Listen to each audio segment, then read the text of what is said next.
wanagirwa satipe komenti, madrama, mavideos, nema komedi, advertising, entertainment. Kakusara, chingoita chimbi chimbi, pazvese TV ndo yega iri kutu inoita ukofara uri mubedi mutu, ungoona tete tsoro yatobuda shuto.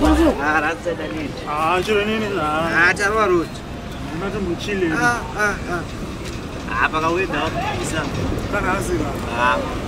Nani bos ngapa kamu sini kan tu lihat di sini. Okay. Di kakak sini. Kita kuenya kan.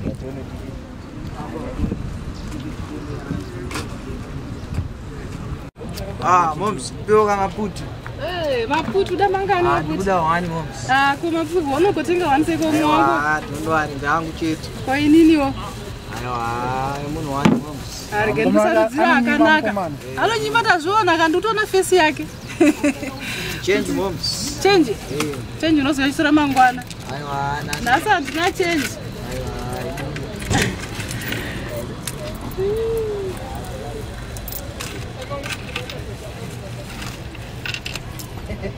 Thank you. Alright.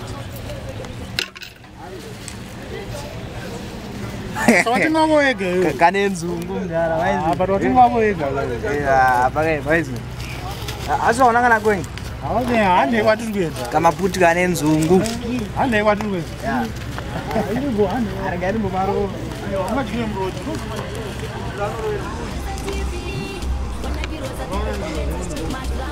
Ai, boy.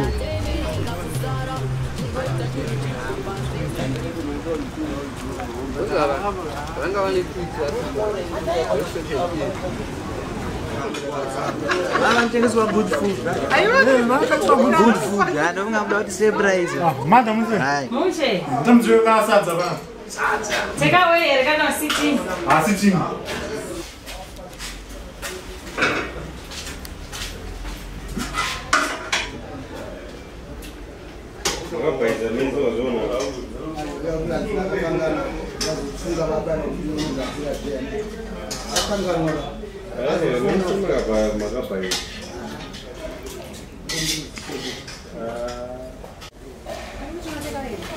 Maita buma. Thanks. Iri bo. Ai. Nyama erim. Nyama. Yeah.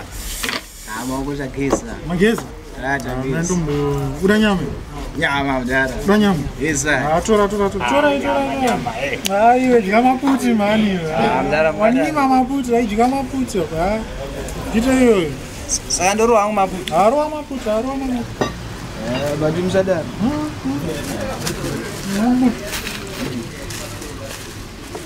Pazvese TV wanagirwa satipe komenti, madrama, mavideos, nema komedi, advertising, entertainment. Kakusara, chingoita chimbi chimbi, pazvese